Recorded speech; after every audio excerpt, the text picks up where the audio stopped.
बिस्मिल्लाहिर्रहमानिर्रहीम। इस वीडियो के अंदर हम डिस्कस करेंगे क्लॉज और उसकी टाइप्स को। तो स्टार्ट करते हैं एमसीक्यू नंबर 1 से। I never know how much of what I से इज ट्रू। देखिए इसके अंदर एकदम से जो पहली नज़र में जो चीज़ सामने आती है वो ये है कि ये एक प्रेपोजिशन के बाद इस्तेमाल हो रही है। ये जो क्लॉज है, तो प्रेपोजिशन के बाद हमेशा नाउन आता है, ये याद रखिए। वो नाउन हो सकता है, नाउन फ्रेज हो सकती है, नाउन क्लॉज हो सकती है, या जेरेंट फ्रेज, क्योंकि वो भी जेरेंट या जेरेंट फ्रेज बेसिकली नाउन के तौर पर फंक्शन कर रहे होते हैं। तो ये आपकी नाउन क्लॉज है, व्हाट आई से। एक तो ये प्रपोजिशन के बाद आ रही है, और वैसे भी नाउन क्लॉज आंसर करती है व्हाट का, या हु का भी आंसर करती है। I never know how much of what is true, what I से। तो ये व्हाट का भी आंसर कर रही है, अगर आपको ये बात समझ आई। अगर नहीं भी समझ आई तो क्योंकि ये प्रपोजिशन के बाद है, तो ये नाउन क्लॉज है। तो नेक्स्ट देखते हैं जी MCQ. I visited the field where Magna Carta was signed. अब देखिए वेयर से शुरू हो रही है ये क्लॉज। तो वेयर से शुरू होने वाली क्लॉज वो एडवर्ब भी हो सकती है, वो नाउन भी हो सकती है, और वो एडजेक्टिव भी हो सकती है। अब हम देखते हैं कि हमें कैसे पता चलेगा कि ये एडवर्ब, एडजेक्टिव या नाउन है। तो क्लॉजेस के लिए आपको ये नहीं देखना कि कोई क्लॉज शुरू किससे हो रही है, किस वर्ड से हो रही है। आपको उसको एक क्वेश्चन लगाना आना चाहिए। सबसे पहले एडवर्ब के लिए आप व्हेन वेयर व्हाई के क्वेश्चन लगाएं। वेयर से एक क्लॉज का शुरू होना और चीज है, और वेयर का आंसर करना और चीज है। तो अगर कोई क्लॉज व्हेन वेयर व्हाई का आंसर कर रही है, तो दैट इज एडवर्ब। और अगर वो आंसर नहीं कर रही है व्हेन वेयर व्हाई हाउ का, तो वो एडवर्ब नहीं है एटलीस्ट। बाकी नाउन और एडजेक्टिव आपके पास बच जाएंगे। I visited the field where, नहीं, ये बिल्कुल भी नहीं बनेगा। वेयर का तो आंसर ये नहीं कर रही है यहाँ पे। अब ये किसका आंसर कर रही है? फील्ड एक नाउन है, इसके बाद आ रही है ये रिलेटिव एडवर्ब हो गया वेयर, और ये आंसर कर रही है विच फील्ड का। तो विच का जो आंसर करता है वो एडजेक्टिव होता है। So this would be adjective clause. तो वेयर से शुरू होने वाली क्लॉज अगर वो विच वन का आंसर कर रही है, तो वो एडजेक्टिव होगी, एडवर्ब नहीं होगी। तो यहाँ पे ये एडजेक्टिव है। नेक्स्ट देखते हैं जी। Was this the face that launched 1,000 ships and burn the topless towers of Ilium. ये हेलेन ऑफ ट्रॉय के बारे में कहा था शेक्सपियर ने। तो ये क्या है जी? That launched 1,000 ships।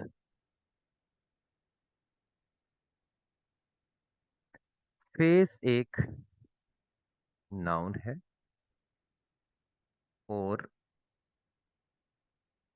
ये आपका दैट रिलेटिव प्रोनाउन है, और ये वाली जो क्लॉज है, ये अब इसको मॉडिफाई कर रही है। Was this the face, which face that launch 1,000 ships। तो ये आपका क्या बनेगा जी? एडजेक्टिव क्लॉज बनेगी, एडवर्ब नहीं बनेगी, क्योंकि जो विच का आंसर करता है, विच वन का आंसर करता है, वो आपका एडजेक्टिव क्लॉज होती है। अच्छा सॉरी, ये मैंने शेक्सपियर का कह दिया था, ऑल्दो ये इससे रिलेटेड नहीं है, पर ये शेक्सपियर ने बिल्कुल भी नहीं कहा था, ये मार्लो ने कहा था। और ये डॉक्टर फास्टस प्ले का नाम है जिसके अंदर ये लाइंस हैं। तो नेक्स्ट देखते हैं जी अगला MCQ. What I believed at the time is what I still believe. देखिए जी, अब इसके अंदर ये किसका आंसर कर रही है? What I believed at the time, what is what I still believe. ये भी व्हाट का आंसर कर रही है, और ये भी व्हाट का आंसर कर रही है। आप इसको क्वेश्चन लगा के देखिए तो शायद आपको समझ आ जाए। What is what I still believe, what is that I still believe, what I believed at the time. तो ये व्हाट का आंसर कर रही है। What I believed at the time is what I believed at the time is what I still believe. तो ये दोनों what का आंसर कर रही हैं, ये आपकी नाउन क्लॉजेस। देखिए ये व्हेन वेयर बाय का आंसर तो कर नहीं रही। Where is what I still believe नहीं है, when is what I still believe. जब व्हेन वेयर वाई नहीं है तो एडवर्ब आपका एक्सक्लूड हो गया। अब इनसे पहले कोई नाउन तो लगा हुआ नहीं है, तो ये आपकी एडजेक्टिव भी ना हुई। और व्हाट वैसे भी रिलेटिव प्रोनाउन इस तरह से इस्तेमाल नहीं होता, उससे पहले कोई नाउन। तो खैर व्हाट जब हम इस्तेमाल करते हैं एंटीसीडेंट के बगैर इस्तेमाल करते हैं, व्हाट रिलेटिव प्रोनाउन है ही नहीं, तो ये आपका एडजेक्टिव क्लॉज भी नहीं हुई। तो ये फिर क्या बन गई आपकी, दोनों आपकी नाउन क्लॉजेस बन गई हैं जी। आगे देखते हैं। Where he has gone is still a mystery. देखिए वेयर से शुरू हो रही है, सबसे पहले तो देखिए क्या ये वेयर का आंसर कर रही है या नहीं कर रही। ये पूरी क्लॉज के ऊपर आप क्वेश्चन लगाएंगे। Where is still a mystery यानी पूरी क्लॉज को रिप्लेस करेंगे व्हेन वेयर या वाई से, क्वेश्चन लगता है इस वर्ब के ऊपर। Where is still a mystery नहीं, what is still a mystery. तो ये स्ट्रेट अवे व्हाट का आंसर कर रहा है। तो जब ये व्हाट का आंसर कर रहा है तो ये आपकी नाउन क्लॉज है। व्हेन वेयर वाई से शुरू होने वाली क्लॉजेस जब व्हाट का आंसर कर रही हूं, तो वो फिर आपकी नाउन क्लॉजेस होती हैं। लाइक आप कह सकते हैं, मैं कहता हूं आई डोंट नो, मुझे नहीं पता when he will come back. अब मुझे क्या नहीं पता कि वो कब वापस आएगा। तो ये क्या है, व्हेन, यहां से लेकर यहां तक ये व्हाट का आंसर कर रहा है। तो व्हेन से शुरू हो रही है क्लॉज लेकिन आंसर कर रही है व्हाट का, तो ये नाउन क्लॉज हो जाएगी। तो व्हेन वेयर वाई से शुरू होने वाली क्लॉज जब व्हाट का आंसर कर रही हो, और ये बहुत दफा व्हाट का आंसर कर रही होती है, that is basically noun clause. इसको एडवर्ब नहीं करना आपने। तो ये आपकी हो गई नाउन क्लॉज। आगे देखते हैं जी next. The department head hired the first person they interviewed though 20 people had applied for the job. Though से शुरू होने वाली क्लॉज, ऑल दो से शुरू होने वाली क्लॉज आपकी एडवर्ब क्लॉज होती है, और ये है, इसको हम कहते हैं एडवर्ब क्लॉज ऑफ कंसेशन। तो ये आपकी डिपेंडेंट क्लॉज है और ये एडवर्ब क्लॉज है। नेक्स्ट देखते हैं जी। Whether you like it or not you have to go. ये भी आपकी ये कंडीशन है, और ये adverb clause of condition, condition को एडवर्ब शो करता है। तो वेदर से शुरू होने वाली क्लॉज, वैसे वेदर वाली क्लॉज नाउन क्लॉज भी हो सकती है, लेकिन अगर वो कंडीशन को शो कर रही है तो फिर आपकी वो क्या होगी, एडवर्ब क्लॉज होगी। अ, चाहे आपको अच्छा लगे या आपको ना अच्छा लगे, हर दो सूरतों में आपको जाना पड़ेगा। तो ये आपकी एडवर्ब क्लॉज है, ठीक है जी। तो आगे चलते हैं। I understand what why it was necessary. Straight away ये व्हाई का आंसर नहीं कर रही। I understand why, why I understand नहीं, what I understand, what do I understand. I understand क्या, कि ये जरूरी क्यों था। तो ये व्हाट का आंसर कर रही है, तो जब व्हाट का आंसर करेगी तो नाउन क्लॉज हो जाएगी। क्लॉजेस के अंदर सिंपली आपको क्वेश्चन लगाना आ जाए तो आपके लिए बहुत आसान हो जाएगा। She sleeping as she is not feeling well. अब ये एज से शुरू हो रही है, यहाँ पे ये क्या शो कर रही है, बेसिकली इसका फंक्शन क्या है इस क्लॉज का। शी स्लीपिंग को सो रही है क्योंकि उसकी तबीयत सही नहीं है। ये एज का मतलब यहाँ बिकॉज है, बिकॉज के सेंस में इस्तेमाल हुआ हुआ है, और ये रीजन बता रहा है। तो ये है एडवर्ब क्लॉज, और एडवर्ब क्लॉज ऑफ रीजन हम इसे कहेंगे, अगर फर्दर इसकी टाइप देखनी हो तो। Light knows when you are looking at it. Light को जब आप देख रहे होते हैं तो उसे पता होता है। तो क्या मतलब हुआ जी इस बात का, मतलब जो भी हो आप स्ट्रक्चर को देखिए। Light knows what when you are looking at it. Light को क्या पता होता है, लाइट नोज व्हेन नहीं, व्हेन नहीं, क्या लाइट को पता होता है कि जब आप उसे देख रहे हैं। तो ये आपकी नाउन क्लॉज हो जाएगी। तो हमने वेयर वाली क्लॉज देखी थी जो व्हाट का आंसर कर रही थी, ये व्हेन वाली क्लॉज है जो व्हाट का आंसर कर रही है। सपोज ही इज हियर, ये क्या है जी।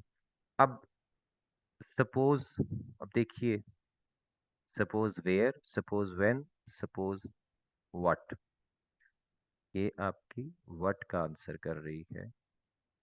और दैट को हमने यहाँ से ओमिट किया हुआ, suppose that he is here. तो ये आपकी बेसिकली क्या है जी, नाउन क्लॉज है, क्योंकि ये आपके व्हाट को आंसर कर रही है। तो नाउन क्लॉज हमेशा व्हाट या हु को आंसर करती है। Jason who was late again today sits next to me in class. Adverb clause, noun clause, adjective clause. अब देखिए यहाँ पे अगर तो ये वाली ये आपकी नॉन एसेंशियल इंफॉर्मेशन है, लेकिन इसमें एक चीज जरूरी समझिएगा, ये नॉन एसेंशियल इंफॉर्मेशन है लेकिन ये पॉजिटिव नहीं है। अगर नॉन एसेंशियल इंफॉर्मेशन पॉजिटिव के तौर पर यूज हो रही हो तो वो बनती है आपकी नाउन क्लॉज, लेकिन ये पॉजिटिव नहीं है। और ये आपके हु आपका रिलेटिव प्रोनाउन है, पॉजिटिव क्लॉज रिलेटिव प्रोनाउन से शुरू नहीं होती है। ये आपकी क्या होगी जी, adjective clause, non essential adjective clause. Adjective clause is non essential relative clause. ये दो तरह की होती हैं, एसेंशियल और नॉन एसेंशियल। नॉन एसेंशियल के दोनों तरफ कॉमा लगा होता है, या अगर वो एंड पे आ रही हो तो स्टार्ट में कॉमा लगा होता है। तो ये आपकी नॉन एसेंशियल क्लॉज जरूर है, लेकिन ये पॉजिटिव नहीं है, रीनेम नहीं कर रही है एसन को, उसको रिप्लेस नहीं कर सकती। Who was late again today, ये उसको मॉडिफाई कर रही है। तो ये आपकी एडजेक्टिव क्लॉज हो जाएगी। What he says and what he does are two different things. What he says, what and क्या, और क्या दो डिफरेंट चीजें हैं भाई। तो ये दोनों किसका आंसर कर रही है, क्या का।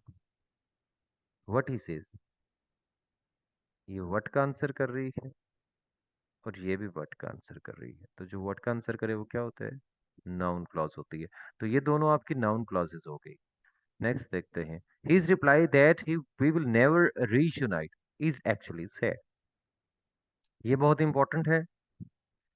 अब यहाँ पे ये नाउन लगा हुआ है रिप्लाई, लेकिन ये वाली क्लॉज इस नाउन को मॉडिफाई नहीं कर रही, जैसा कि हमने ऊपर वाले क्वेश्चन में देखा था, एसन वाले में, जहाँ पे हु लगा हुआ था, दैट नहीं था लेकिन हु लगा हुआ था।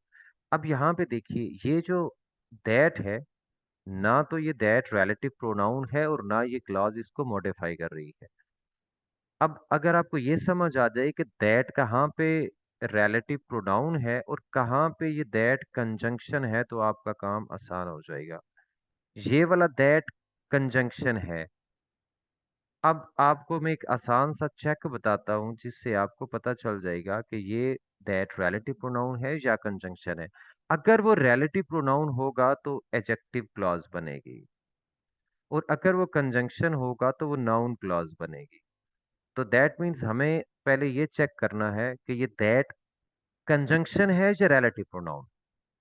तो आसान बात है, अगर दैट रिलेटिव प्रोनाउन है तो इसकी जगह विच या हु लग सकेगा, आपका सेंटेंस बन जाएगा। दैट को, रिलेटिव प्रोनाउन को हु या विच से रिप्लेस करेंगे तो सेंटेंस मीनिंग देगा। फिर भी उसके अंदर कुछ गलती होगी, लेकिन आपको वो समझ आए, शायद ना ही आए, वो मीनिंग देगा, बस इतना समझ ले। His reply that we will never unite, his reply which we will never unite नहीं होगा। तो दैट मीन्स जब ये विच से रिप्लेस नहीं हो रहा, तो ये आपका रिलेटिव प्रोनाउन नहीं है। रिलेटिव प्रोनाउन नहीं है तो ये एडजेक्टिव क्लॉज नहीं है, और ये जब एडजेक्टिव नहीं है तो फिर कौन सी हुई, दिस इज नाउन क्लॉज। ये नाउन कैसे है, ये समझाता हूं आपको। देखिए, ये एक्चुअली नाउन क्लॉज है जो कि आपके पॉजिटिव के तौर पर फंक्शन कर रही है। रिप्लाई की जगह पे his reply that he will never unite. अच्छा, that we will never unite, अब देखिए ये रिप्लाई को रिप्लेस कर सकता है, इस रिप्लाई को। That we will never unite is actually sad, ये यूं सेंटेंस बनता है। तो ये आपका, ये क्लॉज जो है पूरी की पूरी, ये हिज रिप्लाई को रीनेम कर रही है दूसरे लफ्जों में। तो ये आपकी पॉजिटिव के तौर पर फंक्शन कर रही है, और ये नाउन क्लॉज है। तो ये याद रखिएगा। वैसे भी दैट जो रिलेटिव प्रोनाउन होता है उससे पहले कॉमा कभी लग ही नहीं सकता। तो अगर दैट से पहले कॉमा लगा हुआ है तो दैट मीन्स कि ये आपका कंजंक्शन है। The reply that we receive yesterday doesn't sound very welcoming. अब देखिए जरा, ये रिप्लाई के बाद फिर दैट आ गया यहाँ पे, लेकिन अब ये वाला दैट, अब फिर हमें फैसला करना है क्या ये कंजंक्शन है या रिलेटिव प्रोनाउन है। क्योंकि ये अगर फैसला होगा तो फिर हमें पता चलेगा कि ये वाली क्लॉज दैट से शुरू होने वाली क्या है, क्या ये नाउन है या एडजेक्टिव है, एडवर्ब तो नहीं होगी। तो ये दैट अगर हम इसको रिप्लेस करें तो ये विच से रिप्लेस हो जाएगा। The reply which we received yesterday doesn't sound very welcoming. तो जब ये रिप्लेस हो गया तो दैट मीन्स ये रिलेटिव प्रोनाउन है। तो रिलेटिव प्रोनाउन से शुरू होने वाली क्लॉज हमेशा हमेशा क्या होती है, वो एडजेक्टिव होती है। तो ये एडजेक्टिव क्लॉज है।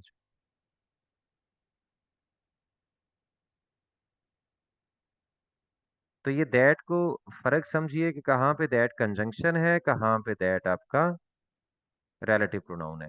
आगे देखते हैं। It is an establish fact that Pakistan is not a democracy, unfortunately. तो अब ये क्या हुआ जी, अब अगेन यहाँ पे देखिए, ये फैक्ट एक नाउन है और इसके बाद एक दैट से शुरू होने वाली क्लॉज आ रही है। अब फिर वही बात है, हमें यहाँ फैसला करना है कि क्या ये दैट, ये क्लॉज इसको मॉडिफाई कर रही है या नहीं कर रही। सिंपली आप ये फैसला करिए, ये दैट कंजंक्शन है या रिलेटिव प्रोनाउन। आप गौर करें खुद जरा मेरे बोलने से पहले। अगर तो ये रिलेटिव प्रोनाउन हुआ तो ये फिर आपकी एडजेक्टिव क्लॉज बनेगी, ना हुआ तो ये आपकी नाउन क्लॉज बनेगी। ये दैट वाली क्लॉज जो नाउन क्लॉज होती है, इसको समझना जरा सा मुश्किल होता है। ये बेसिकली ये आपकी, ये रिलेटिव प्रोनाउन नहीं है। कैसे नहीं है, आप इसको रिप्लेस करके देखिए। It is an established fact which Pakistan is not a democracy, नहीं होता। तो जब ये रिप्लेस नहीं हो रहा हु या विच से, तो दैट मीन्स कि ये आपका रिलेटिव प्रोनाउन नहीं है, ये आपका कंजंक्शन है। और कंजंक्शन दैट से शुरू हो रही है ये क्लॉज, ये इसको बिल्कुल भी मॉडिफाई नहीं कर रही है फैक्ट को। ये एक्चुअली अपोजिटिव के तौर पर फंक्शन कर रही है। अपोजिटिव किस तरह से कर रही है, ये इट को रिप्लेस करती है। आप इसको उधर ले जाइए इट की जगह पे, तो क्या सेंटेंस बनेगा, that Pakistan is not a democracy is an established fact. तो ये वाली जो क्लॉज है, ये पॉजिटिव के तौर पर हमेशा नाउन ही फंक्शन करता है, ये भी याद रखिए। तो ये नाउन क्लॉज है आपकी। तो सिंपली ये याद रख लें, इस तरह के बहुत सारे सेंटेंसेस बनते हैं। यहाँ पे कोई नाउन आ सकता है, उसके बाद इट इज ट्रू दैट हो सकता है, एडजेक्टिव भी आ सकता है, इट इज सैड दैट यूं भी हो सकता है। ठीक है। तो ये आप अगर दैट को कंजंक्शन या रिलेटिव प्रोनाउन आपको ये डिसाइड करना आ जाए तो फिर आपके लिए आसानी होगी। Okay, it is good that he is back. Again देखिए, ये गुड के बाद है, लेकिन इसको एडवर्ब ना बना दीजिएगा। दैट अगेन यहाँ पे कंजंक्शन है, क्योंकि ये तो विच से रिप्लेस होता ही नहीं, रिलेटिव प्रोनाउन तो है ही नहीं। It is good which he is back नहीं हो सकता, it is good that he is back. और वैसे भी एडजेक्टिव के बाद तो रिलेटिव प्रोनाउन आता ही नहीं है। ये आपका गुड आपका एडजेक्टिव है, ठीक है। तो ये नाउन नहीं। तो ये क्या बनेगा जी, ये वाली क्लॉज अगेन ये नाउन क्लॉज बनेगी। That he is back is good, ये इट को रिप्लेस करती है। अगेन ये फंक्शन कर रही है किसके तौर पर, a positive. What is good, that he is back. ठीक हो गया। तो ये आपकी नाउन क्लॉज बनेगी। आगे चलते हैं जी। She sleeping as if there is no one in the class. वो ऐसे सो रही है जैसे क्लास में कोई है ही नहीं। तो एज इफ से शुरू होने वाली क्लॉज हमेशा हमेशा एडवर्ब होती है, बस इतना याद रख लीजिए। तो ये एडवर्ब क्लॉज है। आगे चलते हैं। I am going to Karachi where I was born.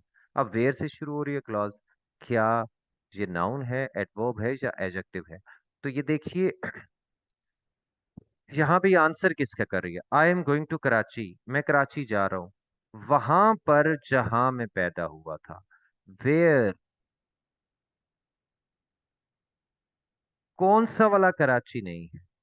अच्छा, अगर मैं थोड़ा सा एक और सेंटेंस लिखता हूँ यहाँ। अगर मैं लिखूं I am going to the city where I was born. अब ये सिटी एक कॉमन नाउन मैंने लगाया, वेयर आई वॉज बोर्न, अब ये इसको मॉडिफाई कर रहा है। किसका आंसर कर रही है ये वाली क्लॉज? विच का आंसर कर रही है। I am going to the city, which city? वो वाला शहर जहां पे मैं पैदा हुआ था। मैं शहर जा रहा हूँ, कहाँ शहर जा रहा हूँ? नहीं, मैं उस वाले शहर में जा रहा हूँ जहां मैं पैदा हुआ था, वो वाले शहर में। मैं वो वाले कराची में जा रहा हूँ जहां मैं पैदा हुआ था, नहीं, ऐसे नहीं है। कराची, शहर बहुत सारे हो सकते हैं, कराची एक ही कराची है। तो मैं ये नहीं कह सकता I am going to which Karachi, वो वाला कराची जहां मैं पैदा हुआ था, नहीं, I am going to Karachi, मैं कराची जा रहा हूँ कहाँ पर? वहां जहां मैं पैदा हुआ था। तो ये वेयर का आंसर कर रहा है, ठीक है। तो ये आपकी बन जाएगी एडवर्ब क्लॉज। और अगर सिटी होता यहाँ पे कॉमन नाउन कोई भी होता, टाउन होता, द एरिया होता, द कंट्री होता, तो फिर भी आपका क्या लगता? ये वाला आपका फिर वेयर वाली क्लॉज आपकी क्या बन जाती? उस सूरत में ये एडजेक्टिव बन जाती। लेकिन जैसे लिखा हुआ है, ये एडजेक्टिव नहीं है, ये एडवर्ब क्लॉज है। नेक्स्ट देखते हैं जी। I remember a time before digital downloads when movies were on VHS tapes. जी, अब इसको जरा गौर से देखिए, व्हेन से शुरू हो रही है, वो तो कोई भी हो सकती है तीनों में से। आंसर किसका कर रही है? I remember a time before digital downloads, when I remember, या when do I remember a time before digital downloads? नहीं, ऑब्वियसली व्हेन से शुरू हो रही है, अगर एडवर्ब हुई तो फिर व्हेन का ही आंसर करेगी ना। मतलब वो वेयर का आंसर तो कर नहीं सकती। तो अगर ये व्हेन का आंसर कर रही है तो एडवर्ब हो सकती है, नहीं कर रही तो एडवर्ब को एक्सक्लूड करिए।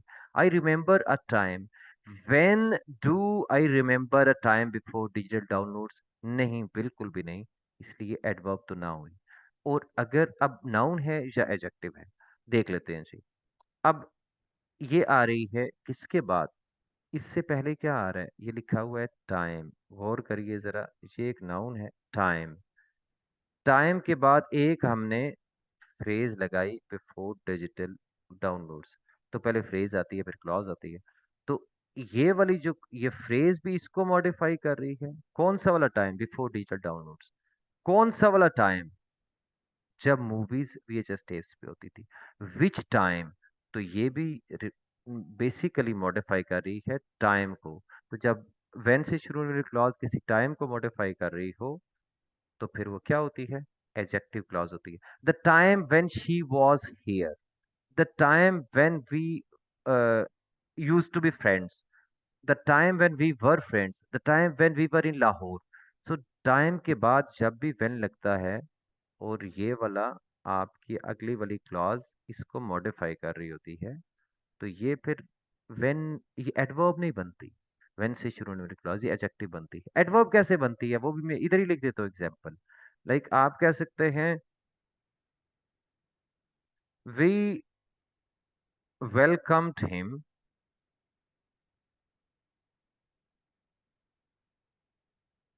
When he came. हमने उसे वेलकम किया। कब वेलकम किया? जब वो आया। तो ये व्हेन से शुरू हो रही है, व्हेन का ही आंसर कर रही है। We will go back when he comes, हम वापस जाएंगे, कब जाएंगे? जब वो आए। तो इस तरह के सेंटेंसेस में ये आपकी एडवर्ब होती है। अगर वो किसी नाउन के बाद, यानी व्हेन अगर एडजेक्टिव हो तो अक्सर टाइम के बाद ही आती, या किसी और टाइम वर्ड के बाद आएगी। तो ये इस सूरत में ये नाउन को मॉडिफाई कर रही है, तो ये फिर आपकी एडजेक्टिव बनेगी, एडवर्ब क्लॉज नहीं बनेगी। आगे चलते हैं जी।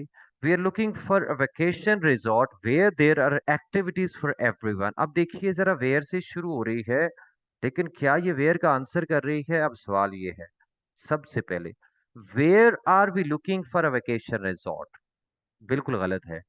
इस वर्ब के ऊपर आपने क्वेश्चन लगाना है, where are we looking for a vacation resort? हम कहाँ पे ढूंढ रहे हैं? कहीं पे नहीं ढूंढ रहे हैं, हम कुछ खास तरह की वेकेशन रिजॉर्ट ढूंढ रहे हैं। What type of vacation resort? तो जो, जहां पे हर एक के लिए कोई एक्टिविटीज हो। तो we are looking for a vacation resort, हम एक वेकेशन रिजॉर्ट ढूंढ रहे हैं। Which one? विच वन भी नहीं है, बेसिकली ये है व्हाट टाइप ऑफ। तो एडजेक्टिव दो चीजों का आंसर करता है, एक विच वन का और व्हाट टाइप ऑफ का। ठीक है, तो ये आपकी क्या बनेगी, ये आपकी बन जाएगी एडजेक्टिव क्लॉज। तो नेक्स्ट वन, नेक्स्ट देखते हैं जी, अगला sentence. This is the reason that we lost the match. अब देखिए, ये रीजन को मॉडिफाई कर रहा हूं, तो ये आपका क्या बनेगा, ये आपका एडजेक्टिव बन गया। दैट भी हो सकता है, यहाँ पे वाई भी हो सकता है। This is the reason why we lost the match. तो ये आपका किसको मॉडिफाई कर रहा है, रीजन को मॉडिफाई कर रहा है। तो यहाँ पे ये एडजेक्टिव हो गया। The reason that she gave, again ये रीजन है, कौन सी वाली रीजन, जो उसने दी। तो ये अगेन ये भी एडजेक्टिव हो गया।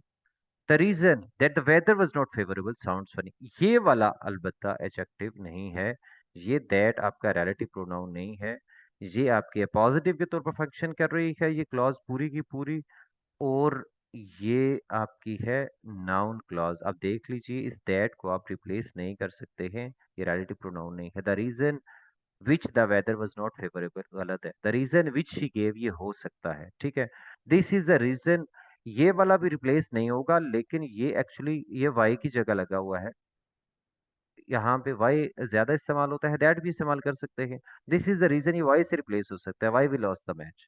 ठीक है, तो ये आपका एडजेक्टिव हो गया, सेकंड भी एडजेक्टिव हो गया, और लास्ट वाला आपका हो गया नाउन क्लॉज। तो आगे देखते हैं जी, next question. She can come to the party provided that she says sorry for what she did yesterday.